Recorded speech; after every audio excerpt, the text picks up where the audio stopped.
Bonjour, je vais vous montrer comment faire une filtration à vide. On utilise cette technique quand on a obtenu un produit solide qu'on veut isoler, rincer, purifier, puis caractériser.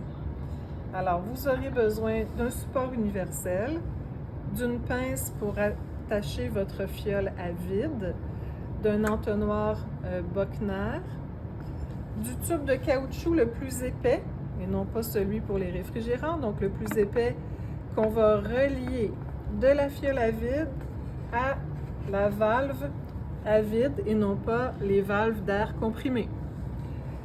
J'aurai besoin aussi d'un papier filtre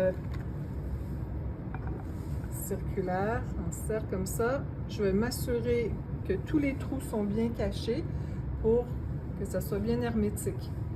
J'ouvre la valve, on entend déjà l'aspiration et on va venir mettre un petit peu d'eau déionisée pour s'assurer que le papier filtre est bien en contact avec tous les trous.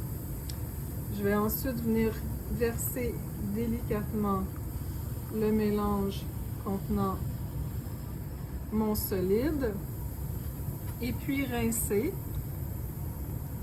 C'est un mélange qui est insoluble à l'eau, donc on peut utiliser de l'eau. Des fois, vous devrez prendre un autre solvant, dépendamment de votre produit solide. Et de l'eau froide ici, encore mieux.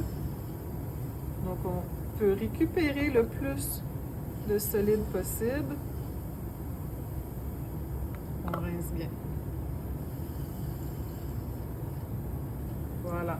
On peut laisser l'aspiration se faire quelques minutes pour assécher davantage. On voit que de l'eau est encore retirée ici de l'entonnoir Bochner. Et une fois que votre produit vous semble